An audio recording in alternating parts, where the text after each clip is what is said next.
ঘটনাটি পাণ্ডবদের যখন ছলনা করে 12 বছরের জন্য বনবাস আর 1 বছরের জন্য অজ্ঞাতবাসে পাঠানো হয়েছিল, তখন পাণ্ডবরা লোকাতে লোকাতে ঢুকে পড়ে এক নরখাদক রাক্ষসের জঙ্গলে, যেখান থেকে জীবন্ত মানুষ কখনো বেঁচে ফিরতে পারে না।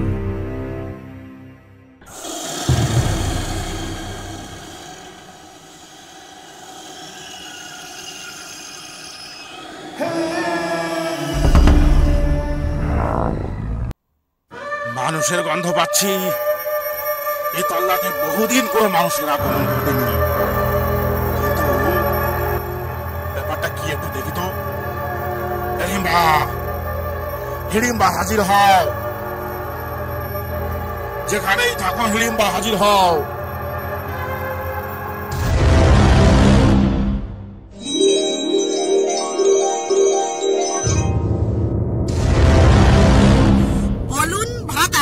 কেন আমাকে স্মরণ করেছো?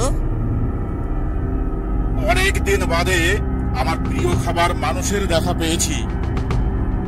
আমার এই 8টা ছুচালো আর ধারালো দাঁত ফিসফিস করছে নরম নরম মানুষের মাংস কামড় দিতে, আর টুটি চিপে শিরা ফুটো করে তাজা ফেনিয়ে ওঠা রক্ত প্রাণ ভরে খেতে। তোমাকে যা বলছি তা করো। আমাদের ডেরায় মজা করে ঘুমোচ্ছে, বাচ্চা ধন্দা দিয়ে মহাভোজ লাগাবো। যাক, অনেকদিন পর পেট পুড়ে খাবো। যাও, মানুষগুলোকে ঘুরে নিয়ে এসো আমার কাছে। ভয়ের কিছু নেই, শিগগির যাও।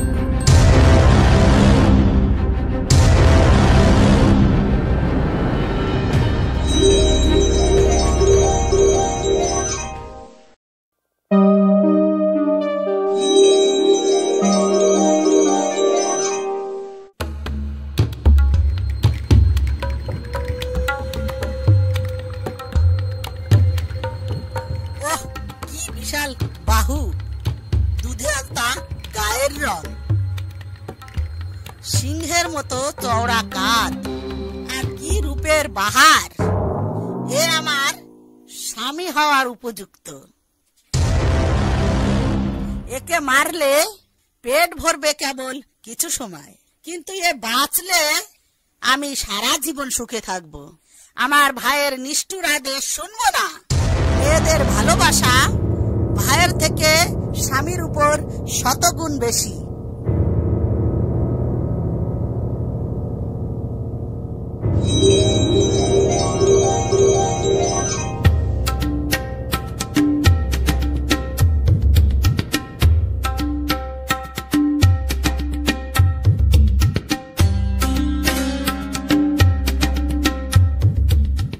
আপনি কে মহাবলী? কোথা থেকে এসেছেন? এটা হিড়িম্বা রাক্ষসের দেশ, সেটা কি তুমি জানো? আর হিড়িম্ব আমার ভাই, সে আমাকে পাঠিয়েছে আপনাদের তার আহারের জন্য ধরে নিয়ে যেতে। কিন্তু আপনাকে খুব ভালো লেগেছে, আপনার দেবকান্তি দেখে আমি মুগ্ধ হয়েছি। আপনাকে ছাড়া আর কাউকে আমার স্বামী পদে বসাতে চাই না। আপনি এখন যা ভালো বুঝে করুন। হে মহাবলী বীর, আমাকে গ্রহণ করুন, আর আমিও আপনাকে নরখাদক রাক্ষসের হাত থেকে রক্ষা করব। আমি ইচ্ছা মতো আকাশপথে চলাচল করতে পারি। আমরা স্বামী স্ত্রী রূপে উভয় বাস করব। আমি পুরুষ মানুষ হয়ে আমার ঘুমন্ত মা ও ভাইদের ছেড়ে চলে যাব? একজন আদর্শ পুরুষ প্রেমের বশে মা ও ভাইদের রাক্ষসের মুখে ফেলে প্রেমিকার সাথে পালায়? ওনাদের ঘুম থেকে জাগাও, আমি সবাইকে রাক্ষসের হাত থেকে বাঁচাবো। তোমার ভাইয়ের ভয়ে আমি আমার মা ভাইদের ঘুম থেকে জাগাতে পারবো না। দেখো কি শান্তিতে ঘুমোচ্ছে ওরা। হে দেবী, আমার ক্ষমতার বেগের সামনে দাঁড়াতে পারে এমন রাক্ষস এই পৃথিবীতে নেই। শুধু রাক্ষস কেন, কোনো মানব, গন্ধর্ব বা যক্ষেরও নেই। তোমার ইচ্ছে হয় থাকো, নয়তো চলে যাও। চাও তো তোমার নরখাদক ভাইকে এখানে পাঠিয়ে দিতে পারো, আমার কোনো আপত্তি নেই। আমার আর সহ্য হচ্ছে না। হিড়িম্বা গেছে, অনেকক্ষণ হয়ে গেছে। সে কি করছে ওখানে? নাকি তার কোনো বিপদ? না না না না না, একবার গিয়ে দেখে আসতে হবে ব্যাপারটা। যাই দেখি। ওই যে নরখাদকটা এদিকেই আসছে। প্রভু যেমন বলছি করুন, মাল ভাইদের জাগিয়ে দিন। আপনাদের সবাইকে পিঠে চাপিয়ে আমি আকাশপথে পালিয়ে যেতে পারবো। ভয় পাবার কোনো দরকার নেই। এই রাক্ষস আমার কিছু করতে পারবে না। এমনকি সারা রাক্ষস যাত্রা একসঙ্গে এলেও আমার কিছু করতে পারবে। দেখো, তোমার চোখের সামনেই একে মেরে ফেলছি। আমার এই হাতের দিকে চেয়ে দেখো, ঠিক যেন হাতির সুর। আর আমার পা দেখেছো? পা তো নয়, যেন লোহার গদা। আজ আমার শক্তির কিছু নমুনা দেখতে পারবে। দেবরাজ ইন্দ্রের মতো এই শক্তি সাধারণ মানুষ ভেবে আমায় অবজ্ঞা করো না। হে অসীম সাহসী বীর, আপনার অপমান করতে চাই না। সত্যি আপনি দেবতুল্য, কিন্তু আমি নিজে চোখে দেখেছি মানুষের উপর রাক্ষসদের ক্ষমতা। এই অলক্ষণে কুল নাসিনী, তুই কি করছিস? তোর এমন মতিভ্রম হয়েছে যে আমার আগের পরোয়া করিস না বিহায়া? একটা মানুষের প্রেমে পড়ে সারা রাক্ষস কুলের মুখে কালিমা লেপে দিলি। দাঁড়া, আগে তোকে জমের বাড়ি পাঠাই, তারপর তুই যে মরকটগুলোর জন্য আমায় অপমান করতে সাহস করেছিস তাদের ভবলীলা সাঙ্গ করছি। অনেক হয়েছে হতভাগা বদমাস। আমার সামনে কিনা একজন মহিলার গায়ে হাত তুলবি? সাহস থাকে তো আমার সাথে লড়াই কর। লজ্জা করে না? রাক্ষস হয়ে একটা মেয়েকে মারতে চাস? তুই নিজেই তোর বোনকে পাঠিয়েছিস, আর সে এখন আমাকে চায়। সেটা কামদেবের দোষ। এখানে হিড়িম্বার দোষ কোথায়? মারতে চাস তো আমায় মারার চেষ্টা কর আগে। আমি তোর লড়াইয়ের স্বাদ মিটিয়ে দিচ্ছি, আর এক্ষুনি তোকে জমপুরিতে পাঠিয়ে দিচ্ছি। আর এই বনের পথ দিয়ে যারা যেতে চায় তাদের পক্ষেও জায়গাটা নিরাপদ করে দিচ্ছি তোকে মেরে। আমার এই বেশির চাপে তোর মাথাটা উড়িয়ে যাবে, আর তোর মরা দেহের হাত পাগুলো শিয়াল, কুকুর আর শকুন বাঁচবে ছিঁড়ে খাবে। এইসব বড় বড় কথা বলে আর হাম বড়াই ভাব দেখিয়ে কোনো লাভ নেই। কাজে করে দেখা। নিজেকে বিরাট সাহসী আর শক্তিমান ভাবছিস, আসলে তুই যে কি আমার সঙ্গে লড়াই করার পরই বোঝা যাবে। তোকেই একে মারবো। বড়ই মুখ খারাপ করছিস তুই। তারপর তোর রক্ত খেয়ে তবেই তোর সাঙ্গ পাঙ্গদের মারবো, আর অবশেষে মারবো আমার এই ঘর শত্রু বোনকে।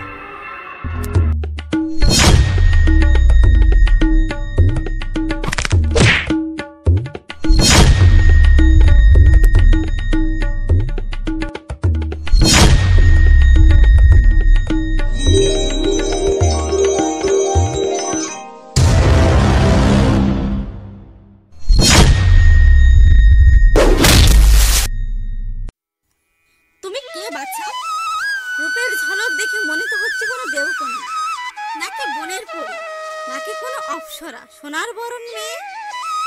তুমি কোথা থেকে এসেছো, আর কি জন্যই বা এসেছো? আমার ভ্রাতা আপনাদের ধরে নিয়ে যেতে বলেছে। ভ্রাতা আপনাদের ধরে নিয়ে যাওয়ার জন্য আমাকে পাঠিয়েছে, আপনাদের ভক্ষণ করার জন্য। কিন্তু আমি আপনার ছেলেকে দেখে মুগ্ধ হয়ে স্বামী হিসেবে বরণ করে নিয়েছি। আমার দেরি দেখে বিরক্ত হয়ে আমার ভাই এখানে এসে পড়েছে আপনাদের মারতে। আপনার মহাবলী পুত্র তাকে টেনে নিয়ে গেছে। ওই দেখুন, দুই প্রতিদ্বন্দ্বী গর্জন করছে, একজন মানুষ আর একজন রাক্ষস। যুদ্ধ করছে নিজেদের শক্তি পরীক্ষা করার জন্য।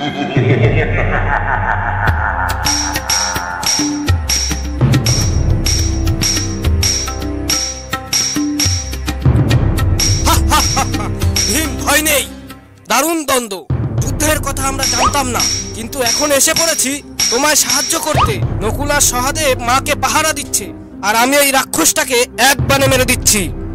বেশি উত্তেজিত হয় না অর্জুন, শুধু দেখো আমার কবলে এসেছে যখন, এই রাক্ষসে প্রাণ নিয়ে ফিরে যাওয়ার উপায় নেই। তাহলে রাক্ষসটাকে এতক্ষণ বাঁচিয়ে রেখেছো কেন? অনেকক্ষণ ওর সাথে লড়াই হয়েছে, আমাদের আরো দূরে যেতে হবে। বেশিক্ষণ এখানে থাকা যাবে না, আর দেরি করে লাভ নেই, ওকে মেরে ফেলো। হে পিতা পবনদেব, আপনার শক্তি প্রদান করে সাহায্য করুন আমায় কিছু সময়ের জন্য। যে দেখো ভীম, আকাশে সূর্য অস্তগামী হতে চললো। এখনই সন্ধ্যা ঘনিয়ে আসবে, আর সন্ধ্যায় রাক্ষসের শক্তি বেড়ে ওঠে। তাই তোমায় তাড়াতাড়ি কাজ সেরে ফেলতে হবে ভীম। আরে রাক্ষস, তোর এই মাংস খাওয়া শক্তি, আর তোর এই বিরাট দেহ, আর তোর এই বুদ্ধি সবই বৃথা। তোর জীবনের পরিসমাপ্তি করে দিচ্ছি এখনই।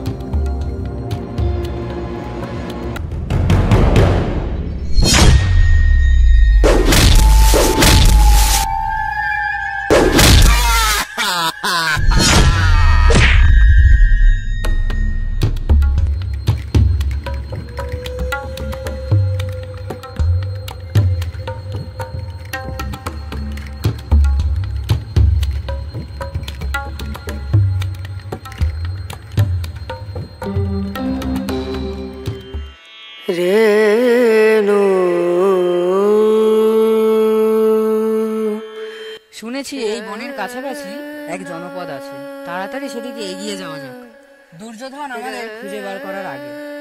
তুমি যাও। রাক্ষসেরা প্রতিহিংসা পরায়ণ হয়, আর তারা প্রতিশোধ নেওয়ার জন্য মায়া জলের আশ্রয় নেয়। তোমাকে তোমার ভাইয়ের পথেই চলতে হবে। ভীম, এমন বলতে হয় না। হিড়িম্বা আমাদের মারতে এসেছিল, আর সে তো এখানে নিজেই হত হয়ে গেছে। তাছাড়া এই রাক্ষসের বোন, এ আমাদের উপর রেগে থাকুক না কেন, আমাদের এ ক্ষতি করতে পারে না। মাতা, আপনি মহিষী মহিলা। মাতা, আপনি জানেন প্রেমের জ্বালা মেয়েরা কেমন কষ্ট পায়। ভীমের জন্য আমি ঠিক তেমন কষ্ট অনুভব করছি। আমি বন্ধু বান্ধব, জাতিকুল, আচার বিচার সব ত্যাগ করে আপনার ছেলেকে স্বামী পদে বরণ করেছি। এখন যদি এই বীর আর আপনি আমাকে গ্রহণ না করেন, আমি আত্মহত্যা করব।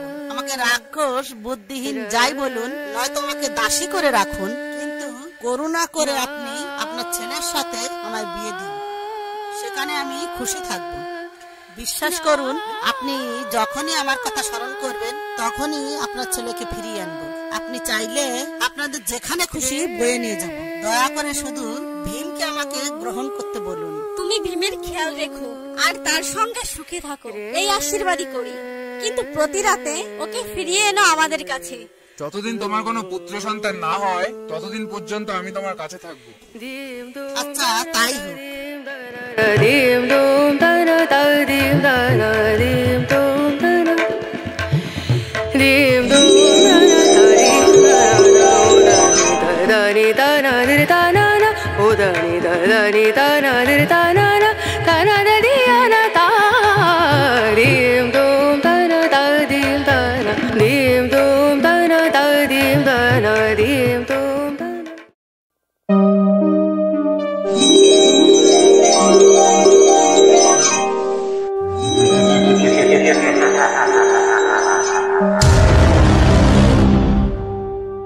দেখো, আমাদের ছেলের মাথাটা একেবারে ঘটের মতো। তাহলে ওর নাম ঘটোৎকচ হোক। চলো পুত্র, তোমাকে আজ তোমার মাতামহ আর তোমার তাতশ্রীদের সাথে পরিচয় করাবো।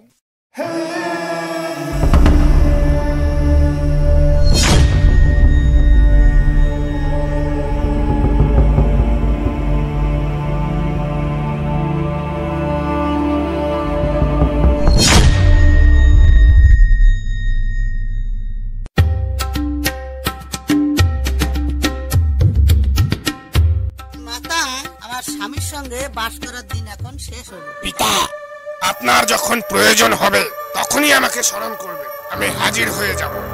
তাহলে আমরা আসি পুত্র, ভালো থেকো।